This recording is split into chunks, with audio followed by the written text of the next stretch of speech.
Foi aqui na ilha de Malta, num dia de mar agitado, como a gente está vendo aqui, que aconteceu um dos episódios mais marcantes da história de São Paulo. Ele naufragou nessa costa e veio parar exatamente aqui.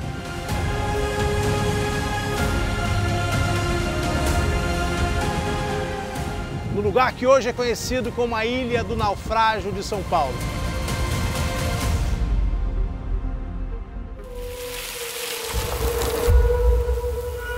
Uma tempestade que se estendeu ao longo de dias interrompeu a viagem bem aqui, no arquipélago de Malta. E a história do cristianismo mudou para sempre.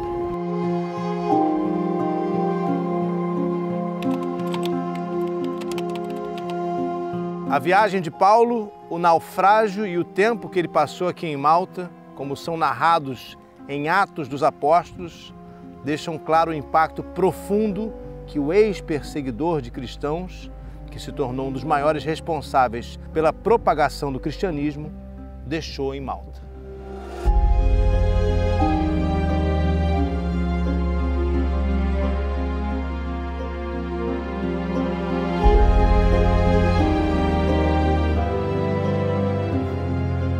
A primeira coisa que me vem à cabeça quando eu chego aqui é imaginar onde terá Paulo se sentado, preso, com diversas outras pessoas que naufragaram com ele. Eles acendem uma fogueira aqui no meio da ilha e de repente acontece um episódio marcante que vai ser fundamental na propagação do cristianismo pelo mundo. Naquele tempo, esse livro aqui, que hoje nos parece que sempre existiu, ainda não tinha sido escrito. E o episódio de Paulo foi narrado pelo evangelista Lucas em Atos dos Apóstolos.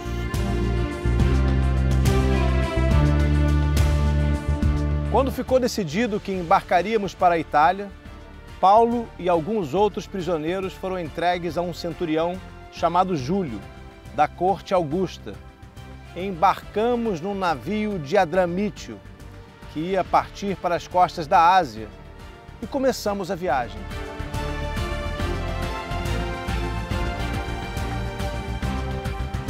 A viagem de Paulo tinha começado em Cesareia Marítima, na Judéia. Uma tradição diz que ele vinha acompanhado por Lucas, o autor do Evangelho, e também do livro de Atos, e vários outros passageiros e tripulantes. O episódio da tempestade começa no versículo 13. Quando começou a soprar uma brisa do sul, eles julgaram poder executar esse projeto.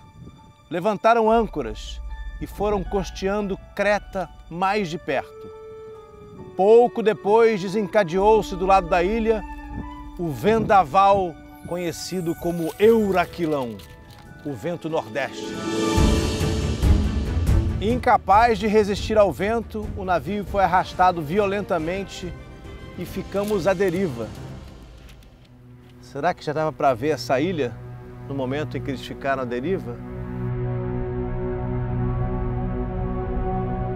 A história narrada aqui em Atos dos Apóstolos nos diz que Paulo já tinha tentado alertar a tripulação e que depois, em um tempo de meditação, ele conversou com um anjo de Deus e foi informado de que todas as vidas seriam salvas, mas o navio naufragaria. Estávamos muito tempo sem comer nada. Então Paulo se pôs de pé no meio deles e disse: Amigos, se vocês tivessem me escutado, se não tivessem saído de Creta, teríamos evitado esse perigo e prejuízo. Apesar disso, aconselho que sejam corajosos, porque ninguém de vocês vai morrer. Vocês só vão perder o navio. Esta noite me apareceu um anjo daquele Deus ao qual pertenço e a quem sirvo. O anjo me disse: Não tenha medo, Paulo. Você deve comparecer diante de César. Deus te concedeu a vida de todos os teus companheiros de viagem. Portanto, coragem, senhores.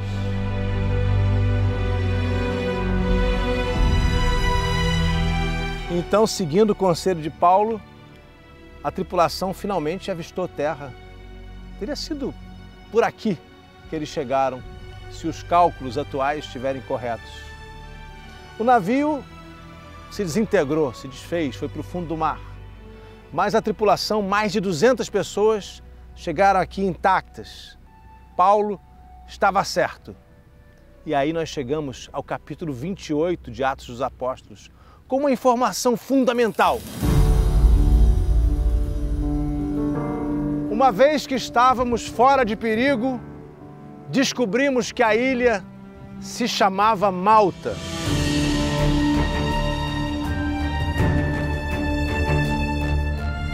Em 1844, aqui na Ilha do Naufrágio de São Paulo, em Malta, colocaram essa estátua.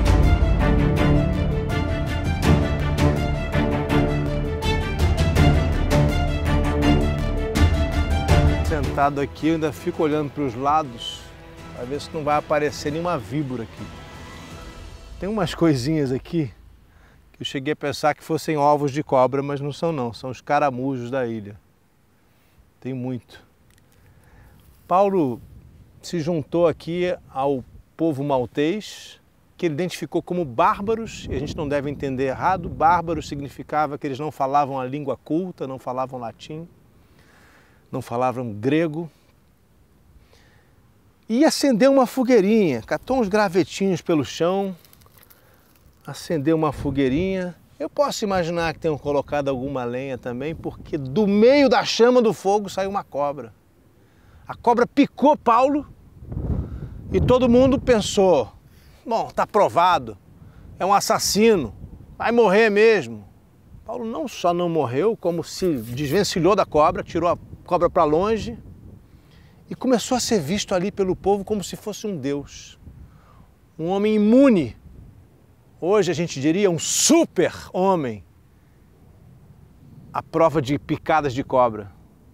Esse episódio também foi registrado aqui em Atos dos Apóstolos. Agora, o problema é quando começam a fazer leituras literais do Novo Testamento, ou do Antigo Testamento também. Tem uns pastores nos Estados Unidos, uns malucos, que ficam fazendo o que eles chamam de snake handling.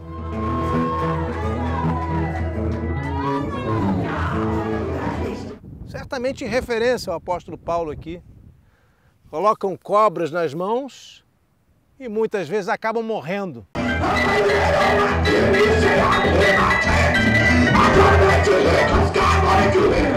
Tem uma versão do Evangelho de Marcos, porque a gente sabe que os evangelhos tiveram várias versões, cópias, traduções, alterações, que inclui ali uns versículos que não estão nas versões oficiais que a gente tem hoje, que dizem que depois de sua morte, da crucificação, Jesus teria ensinado aos apóstolos que eles poderiam mexer com cobra, que ninguém ia morrer.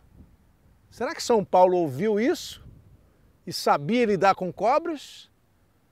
Será que os pastores malucos lá dos Estados Unidos estão falando de Paulo, estão pensando em Jesus?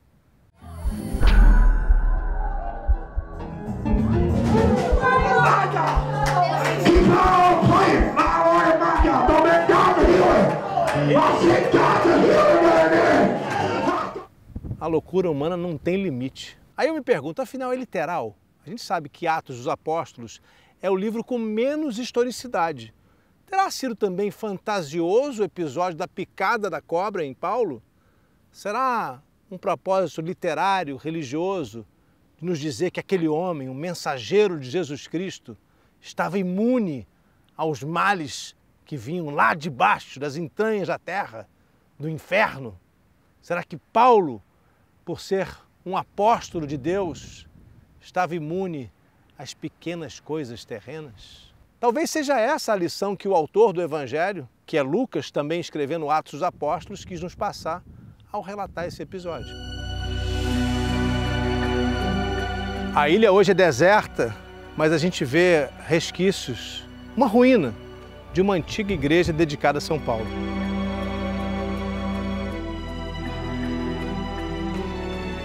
Existe uma igreja aqui em Malta dedicada exclusivamente a esse episódio.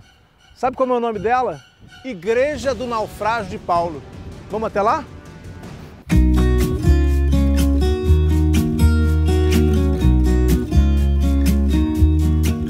Essa igreja não é nem de longe a mais luxuosa aqui de Malta, mas é talvez uma das mais bonitas, mais acolhedoras e mais sagradas. Gente, eu estou na igreja do Naufrágio de São Paulo e aqui está guardada a relíquia mais importante de Malta.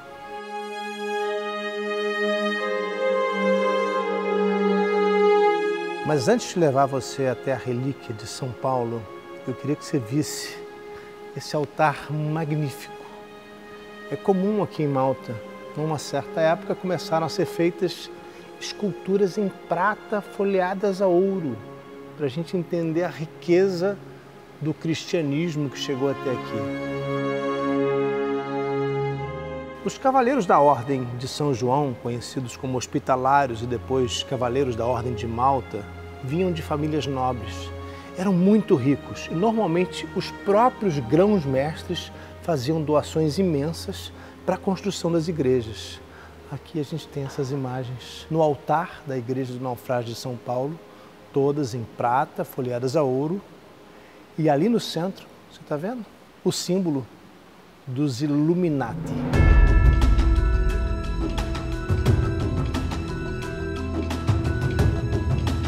Tem tanta coisa sagrada nessa igreja.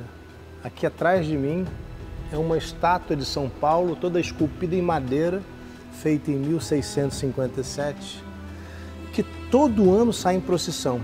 É sempre no dia 10 de fevereiro, quando os malteses comemoram o dia do naufrágio de São Paulo. Mas ora, como assim comemorar um naufrágio?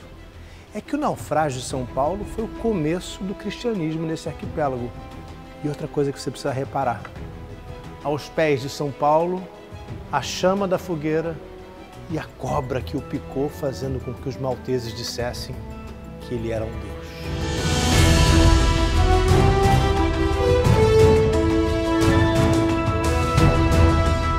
É uma lembrança triste de um momento muito violento, que hoje é uma das relíquias mais importantes do cristianismo no mundo. A coluna em que São Paulo teria sido decapitado em Roma. Um pedaço da coluna foi trazido para cá séculos atrás. E hoje a gente tem essa relíquia bem representada com o que seria a cabeça do apóstolo, decapitado depois da perseguição do imperador Nero aos cristãos, quando o próprio Nero causou um incêndio em Roma e culpou os cristãos, matando São Paulo e também São Pedro.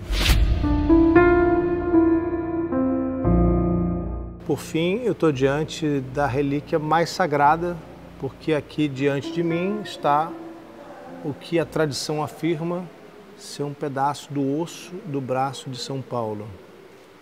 É interessante ver nesse relicário uma referência, mais uma vez, ao fogo e à cobra que picou São Paulo. Terá sido sua mão direita que foi picada pela cobra, que São Paulo depois atirou no fogo? É uma relíquia bem pequenininha, um pedaço de osso de São Paulo, que a tradição diz que ficou guardado por mais de 1700 anos até que sua autenticidade fosse reconhecida por algumas autoridades da igreja.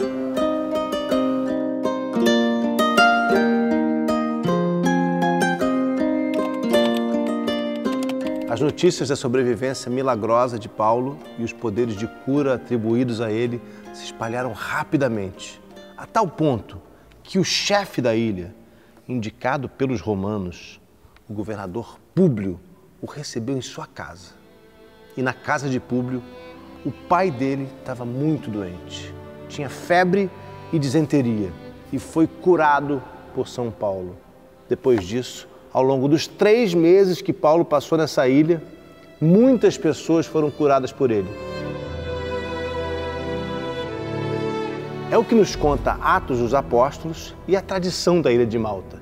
Essa igreja que a gente está vendo aqui foi dedicada a São Paulo e está exatamente do lado da gruta que nos contam que foi o lugar onde ele morou aqui.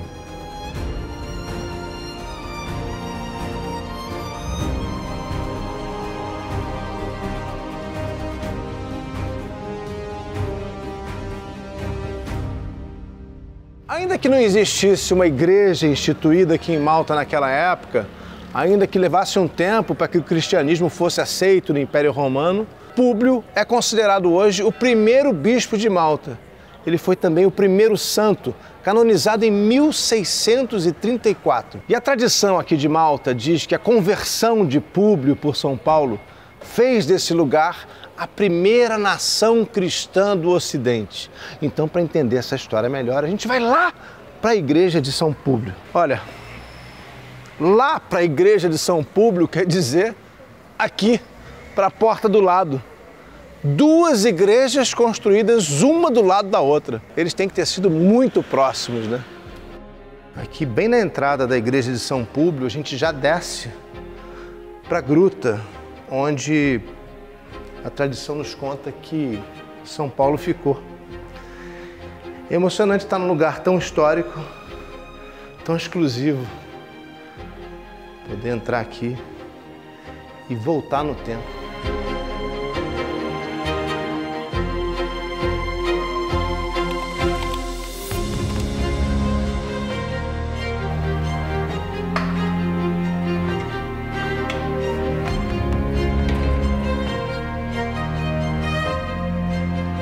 Com um pouquinho de exercício de imaginação, a gente pode ver São Paulo aqui dentro.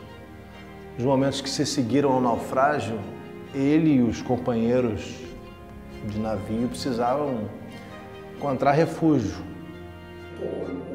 Não se esqueça de que Paulo não estava aqui a turismo. Ele era um prisioneiro a caminho de Roma, para ser julgado pelo imperador. Ele começou imediatamente, como um apóstolo de Cristo, um grande apóstolo, a estabelecer uma comunidade. Então não se esqueça de que essa gruta fica na parte externa da cidade romana de Medina. Devemos pensar que ele estava escondido aqui? Não, ele não estava se escondendo, ele estava preso. Aqui, sim, e acreditamos que ficou aqui em prisão domiciliar por 3 meses, não escondido. É o lugar mais antigo de adoração aqui em Malta. A tradição diz que foi aqui que São Paulo começou sua pregação. E tem também uma tradição que diz que foi nesse exato lugar, e não logo na chegada, que São Paulo foi picado pela cobra.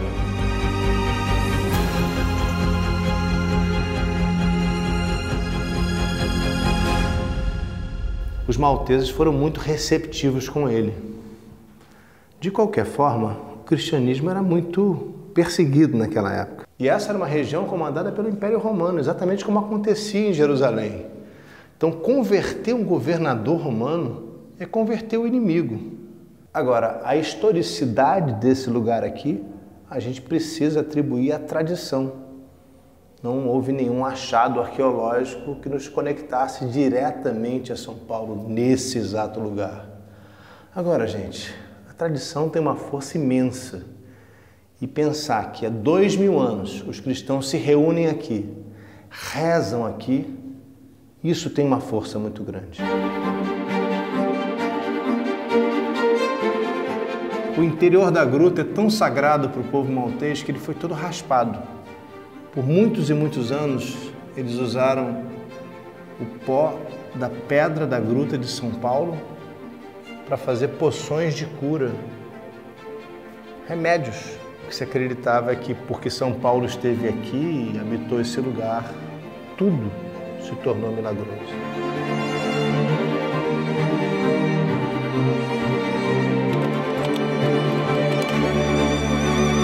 Aqui nas chamadas Catacumbas de Paulo, a gente encontra as maiores e mais antigas evidências arqueológicas do cristianismo em Malta. Na verdade, esse imenso conjunto de catacumbas só está associado a São Paulo porque existe uma tradição aqui em Malta que diz que antigamente as catacumbas eram conectadas à gruta de São Paulo, onde a gente esteve agora há pouco.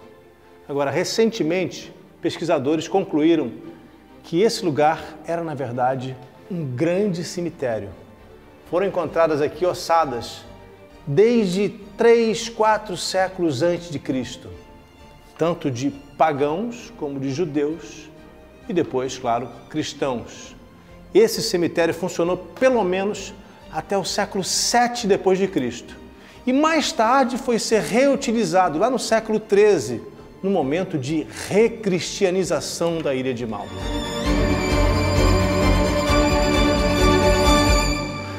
Uau! É impressionante. Eu vou andando e andando e cada vez eu vejo mais galerias. São catacumbas imensas. E olha que incrível, construídas para enterrar os mortos. Vocês sabem que na época do Império Romano era proibido enterrar alguém dentro da cidade, era sempre fora dos muros, como foi a crucificação de Jesus em Jerusalém, fora dos muros. Aqui era debaixo da cidade. Cada nicho que a gente vê aqui, a gente pode imaginar que um dia abrigou uma ossada, foi o local de um enterro.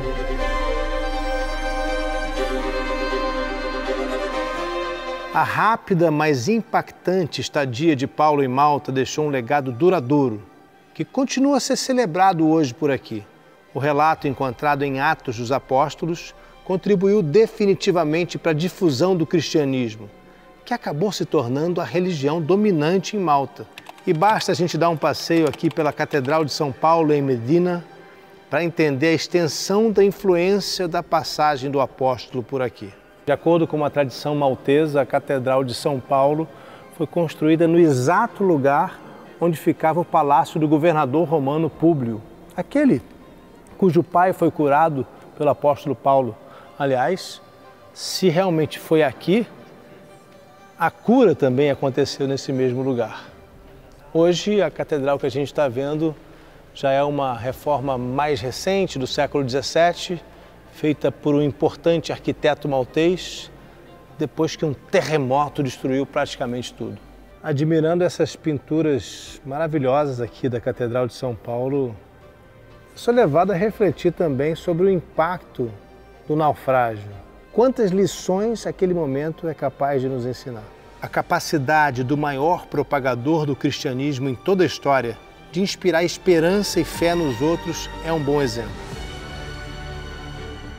Enquanto a gente vai viajando por Malta, contando a história de São Paulo aqui, a gente tem visto inúmeras obras de arte espetaculares, mas nenhuma me chamou tanto a atenção quanto esse políptico que vocês estão vendo aqui atrás. O título da obra de Luís Boraça, que viveu entre os séculos XIV e XV, é São Paulo, e conta detalhes importantes da passagem do apóstolo aqui pela ilha de Malta. Um deles é justamente o momento em que Paulo é picado por uma cobra e a atira nas chamas. A gente vê aqui também no políptico o momento em que São Paulo cura o pai do governador romano Públio. E há ainda, claro, a cena do naufrágio, depois da partida de Paulo em direção a Roma. Gente, essa é uma obra de arte tão espetacular, tão impressionante, que eu parei aqui, fiquei admirando por um tempo e faço questão que vocês vejam também.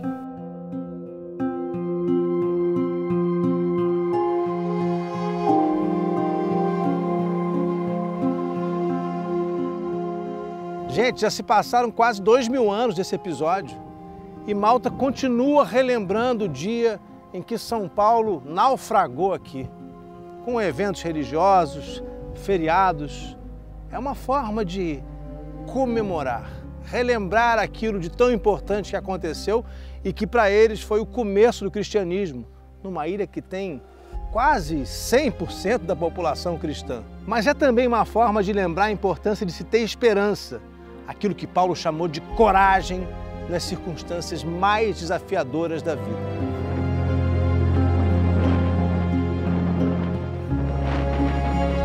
E a nossa jornada continua.